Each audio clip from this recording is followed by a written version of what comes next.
প্রিয় ভিউয়ার্স, তোমাদের সকলকেই আমার ইউটিউব চ্যানেলের পক্ষ থেকে স্বাগতম। তো তোমরা কেমন আছো? আশা করি সকলেই ভালো আছো।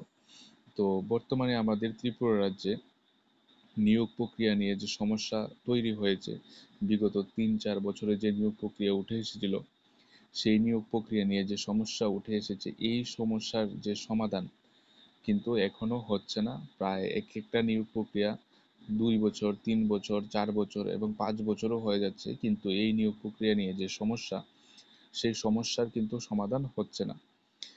আজকে আমরা দেখতে পারলাম যে আমাদের ২০২২-এ টেট উত্তীর্ণ বেকাররা, তাদের সংখ্যা হলো ৩৬১ জন। পরীক্ষা প্রায় ৪০,০০০-এর কাছাকাছি দিয়েছিল, পরীক্ষায় উত্তীর্ণ হয়েছিল ৩৬১ জন। ২০২২-এ তারা সেই পরীক্ষা দিয়েছিল।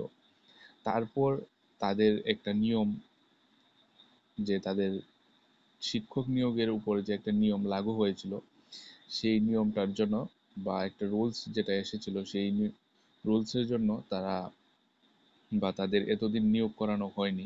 এখন সেই সব বাধা নিষেধ শেষ করে যখন একটা চূড়ান্ত সিদ্ধান্ত নেওয়ার কথা, তখন সময় তাদেরকে বঞ্চিত করা হচ্ছে।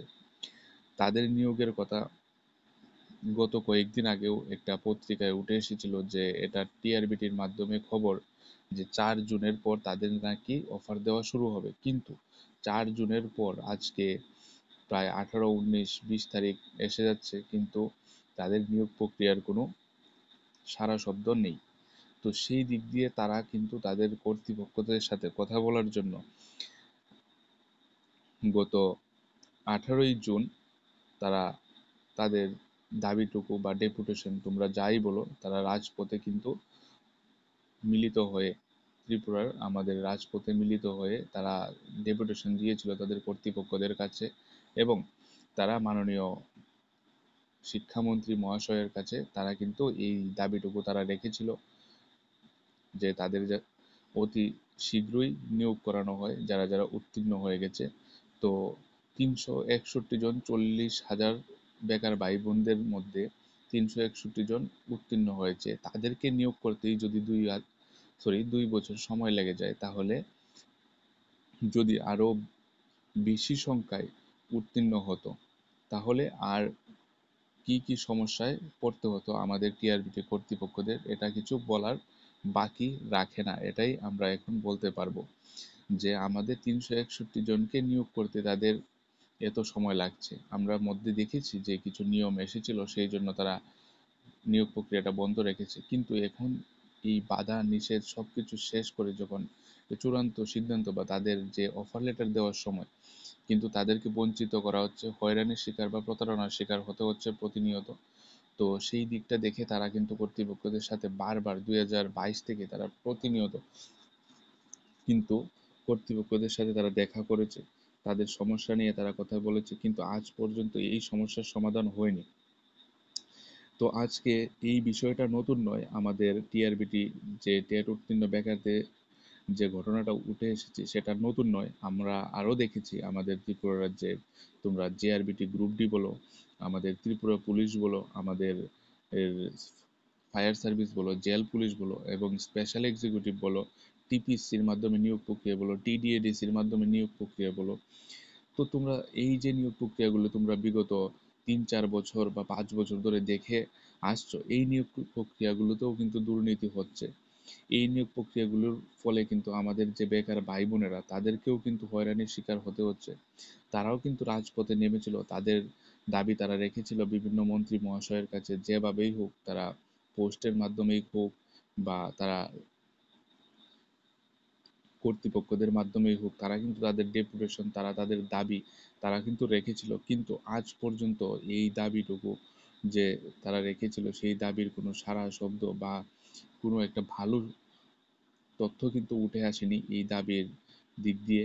তো আমাদের যে জেআরবিটি গ্রুপ ডি, তারা কিন্তু দুইবার, ৭ই মে এবং ১০ই জুন, তারা কিন্তু দুইবার কর্তৃপক্ষদের সাথে দেখা করেছিল, তারপরেও কোনো সিদ্ধান্ত উঠে আসেনি। এবং ১৪ই জুন আমরা যে আমাদের ত্রিপুরা রাজ্যের যে ফায়ার সার্ভিসের যে প্রার্থীরা আছে, তারাও কিন্তু গিয়েছিল, তো তাদেরকে কিন্তু পুলিশ আটক করেছিল এবং তাদেরকেও কিন্তু হয়রানি হতে হয়েছে, তারা শুধুমাত্র সুষ্ঠু বিচারের জন্য সেখানে গিয়েছিল। তো এটা কিন্তু আমাদের সামনে উদাহরণ হিসাবে এখনো আছে। এবং আমাদের যে জেল পুলিশ বা ত্রিপুরা পুলিশ, তারাও কিন্তু গত 10ই জুন তারা তাদের ডেপুটেশনটা দিয়েছিল, তারা কর্তৃপক্ষদের সাথে কথা বলেছিল। কিন্তু এই ডেপুটেশন, এই আন্দোলন, এই দাবি, একের পর এক রাজপথে নেমে আসা, একের পর এক আন্দোলন, তারপরেও কিন্তু আমাদের যে মন্ত্রী মহাশয়দের চোখে এসব পড়ছে না, আমাদের মন্ত্রী মহাশয়রা এসব দেখছেন না। তো এটা দিয়ে কি এরকমই বোঝা যায় যে আমাদের বেকারদের জীবন নষ্ট করার জন্য, বেকারদেরকে মৃত্যুর পথে ঢেলে দেওয়ার জন্য এই সব সিদ্ধান্ত নেওয়া হচ্ছে। এবং আমরা আজকে একটা নিউজ দেখলাম যেখানে আমাদের পুলিশ কনস্টেবল পদে 67খানা পোস্ট ফিল আপ করা হবে, 67খানা পোস্ট ফিল আপ করা হবে। সেখানে তোমাদের পুনর্নিয়োগ করানো হবে, আগে যারা চাকরি করে গেছে বা এখন যারা অবসরপ্রাপ্ত আছে তাদের থেকে নিয়োগ করানো হবে। আর আমাদের যে পুলিশ কনস্টেবল পদে নিয়োগের যে এত বড় দাবি বা এত বড় আন্দোলন হয়েছে 10ই জুন, সেটাকে উপেক্ষা করা হচ্ছে, সেটাকে দেখা হচ্ছে না, সেটাকে তুচ্ছ বলে মনে করা হচ্ছে। কারণ এত বড় আন্দোলনের পর তাদেরকে একটা সিদ্ধান্ত, একটা গুরুত্বপূর্ণ সিদ্ধান্ত যেটা নেওয়া দরকার এই চাকরি বা নিয়োগ প্রক্রিয়া সম্পর্কে, সেটা না নিয়ে উল্টো আমাদের দেখা যাচ্ছে যারা অবসরপ্রাপ্ত হয়েছে তাদেরকে নিয়ে চিন্তা করা হচ্ছে। কিন্তু আমাদের যে এই বেকার ভাই বোনেরা এত এত সংখ্যায় যারা রাস্তায় রাজপথে নেমে তারা তারা তাদের আন্দোলন করেছে চাকরির জন্য, তো তাদের যে উজ্জ্বল ভবিষ্যৎ বা তাদের যে বা তাদের জন্য কেউই কোনো কথা না বলে উল্টো যারা অবসরপ্রাপ্ত হয়েছে, যারা বিগত বছর ধরে চাকরি করে গিয়েছে, তাদের জীবন সুন্দরভাবে কাটিয়ে নিয়েছে, শুধুমাত্র তাদের জন্যই ভাবা হচ্ছে। 67খানা পোস্ট ফিল আপ করা হবে, তোমরা বুঝতেই পারছো, অনেক শূন্য পদে এই অবসরপ্রাপ্ত দাদু দিদাদের নিয়োগ করানো হবে, তাদের দ্বারা এই আইন শৃঙ্খলা রক্ষা করা হবে। আর আমাদের যে যুবক ভাই বোনেরা যারা দায়িত্ব নিয়ে জনসাধারণের জন্য ভবিষ্যতে কাজ করতে চায়, তাদেরকে তুচ্ছ বলে মনে করা হচ্ছে, তারা কাজ করতে পারবে না, তাদের অযোগ্য বলে গণ্য করা হচ্ছে। এটাই আমি বলবো, কারণ এতদিন হয়ে গেছে আন্দোলন হয়েছে, কিন্তু তাদের জন্য কেউই একটু কথা বলেনি, তাদের নিয়োগ প্রক্রিয়া নিয়ে কেউই কথা বলেনি, তাদের কি হবে, তাদের উজ্জ্বল ভবিষ্যৎ, এইসব নিয়ে কেউই কোনো কথা বলেনি। আমরা দেখতে পারছি এই নিয়োগ প্রক্রিয়াগুলো যে এতদিন ধরে আন্দোলন করা হয়েছে, এই আন্দোলনগুলা শুধুমাত্র একজন বা দুজন দিয়েও সম্পন্ন হয়নি, অনেক বেকার ভাইরা কিন্তু রাজপথে নেমেছিল। তো তাদের যে 1000 শূন্য পদে যে পুলিশ কনস্টেবলের নিয়োগের বিজ্ঞপ্তি 2022-এ বের হয়েছিল, তখন বলা হয়েছিল যে বেকারদের কর্মসংস্থানের ব্যবস্থা করে দেওয়া হবে। আজকে প্রায় 2 থেকে 2.5 বছর হয়ে গেছে, কিন্তু তাদের এখনো পর্যন্ত কর্মসংস্থানের ব্যবস্থা বা কর্মসংস্থানের ব্যবস্থা করে দেওয়ার যে একটা ব্যবস্থাপনা, সেটা কিন্তু এখনো গ্রহণ করা হচ্ছে না। শুধু বলেই বেড়ানো হয়েছিল যে তাদেরকে কিছু না কিছু একটা করা হবে, তাদেরকে নিয়ে কিছু না কিছু একটা করা হবে, কিন্তু এখন নিয়োগের বেলায় অষ্টারম্ভা, এটাই বলা বাহুল্য। আর কিছু তাদেরকে নিয়ে কি বলবো, তারা যে রাজপথে নেমে আন্দোলন করতে হচ্ছে উচ্চশিক্ষায় শিক্ষিত হওয়ার পরেও, তো এটাই আমি বলবো যে তাদের জন্য কেউই ভাবছে না, উল্টো যারা অবসরপ্রাপ্ত হয়ে গেছে, যারা বা যাদের এখন আর চাকরির প্রয়োজন নেই, তাদেরকে নিয়োগ করানো হচ্ছে। যে আইন শৃঙ্খলা সুষ্ঠু থাকবে আমাদের বেকার বা যুবক যুবতী ভাই বোনদের দিয়ে, সেই জায়গায় একদম প্রাপ্তবয়স্ক বা প্রাপ্তবয়স্ক বলবো না, যারা বার্ধক্যের কাছাকাছি চলে গেছে তাদেরকে আবার পুনর্নিয়োগ করানো হবে। তো তোমরা এখানে বুঝতেই পারছো যে আমাদের যে বেকারদের যে জীবন, সেটাকে কতটুকু ধ্বংসের মুখে ঢেলে দেওয়া হচ্ছে, তাদেরকে মৃত্যুর পথে ঢেলে দেওয়া হচ্ছে। তো এখন তাদের কাজ করার সময় দেশের জন্য, রাজ্যের জন্য।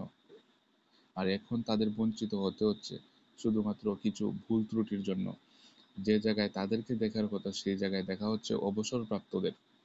তো তো আমাদের বিনম্র অনুরোধ, আমাদের পরীক্ষার্থী বা অ্যাসপায়ারদের পক্ষ থেকে বিনম্র অনুরোধ যে অবসরপ্রাপ্তদের যেভাবে গুরুত্ব দেওয়া হচ্ছে সেইভাবে যদি আপনাদের প্রয়োজন হয় সেইভাবে তো আপনারা তো গুরুত্ব দেবেন, কিন্তু আমাদের যে বেকার ভাই বোনেরা আছে এত সংখ্যায় এক একটা চাকরি বা এক একটা নিয়োগের পিছনে এত সব বেকার ভাই বোনেরা পড়ে রয়েছে, তাদেরকে এইভাবে বঞ্চিত করবেন না। 2-3 বছর ধরে তাদেরকে এইভাবে বঞ্চিত হতে হচ্ছে বিভিন্ন দিক দিয়ে। তো এইভাবে বঞ্চিত না করে তাদেরকে তাদের দায়িত্বটুকু দিয়ে তাদের যে ভবিষ্যৎ সেটাকে সামনের দিকে এগিয়ে যাওয়ার, ভবিষ্যতে কিভাবে তারা দেশের জন্য এবং আমাদের রাজ্যের জন্য এবং জনসাধারণের জন্য কিভাবে কাজ করবে সেই দায়িত্বটুকু তাদেরকে দিয়ে দেওয়া। এইভাবে অবসরপ্রাপ্তদের আপনারা যেভাবে দায়িত্ব দিয়ে দিয়ে যাচ্ছেন একের পর এক দায়িত্ব, সেই দায়িত্বের মধ্যে আমাদের যে বেকার ভাই বোনেরা যে দায়িত্ব পাওয়ার কথা ছিল সেই জায়গায় কিন্তু তারা বঞ্চিত হচ্ছে। আমাদের অ্যাসপারেন্ট ভাই বোনদের পক্ষ থেকে বিনম্র অনুরোধ আমাদের দপ্তরের কর্তৃপক্ষ বা মাননীয় মন্ত্রী মহাশয়দের কাছে, বিনম্র অনুরোধ, যে চাকরিগুলা বা পুরনো যে চাকরিগুলা আটকে রয়েছে এতদিন ধরে, 4 বছর 5 বছর ধরে, সেই চাকরিগুলোর যে প্রক্রিয়াগুলি বাকি রয়েছে সেগুলা কমপ্লিট করে আমাদের বেকার ভাই বোনেদের উপর দায়িত্ব দিয়ে দিন। তাদের যে দায়িত্বটুকু পাওয়ার, তাদের যোগ্যতা অনুসারে যে দায়িত্বটুকু পাওয়ার তাদেরকে দিয়ে দিন। তাদেরকে রাজ্যের জন্য, দেশের জন্য বা জনসাধারণের জন্য কাজ করার দায়িত্বটুকু দিয়ে দিন। আপনারা যেভাবে অবসরপ্রাপ্তদের গুরুত্ব দিচ্ছেন, এতটুকুই বোঝা যাচ্ছে যে আমাদের বেকার ভাইদের যে কর্মসংস্থানের কথাগুলো আগে বলা হয়েছে সেগুলো কতটুকু সত্যি বা বাস্তবায়িত হচ্ছে সেটা বোঝাই যাচ্ছে।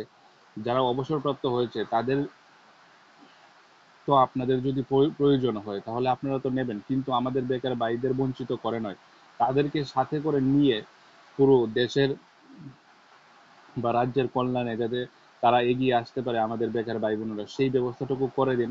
আর এই যে বেকার, আমাদের এই বেকার ভাই বোনেরা যারা যারা আছে তারাই পারবে দেশের কল্যাণের জন্য বা রাজ্যের বা জনসাধারণের কল্যাণের জন্য তারা কাজটি করতে।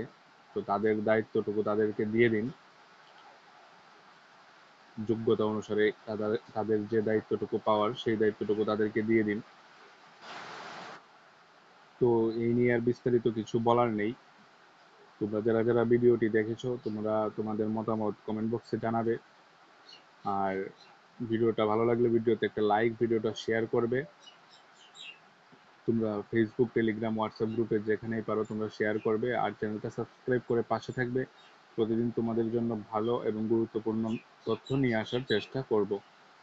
ধন্যবাদ সবাইকে।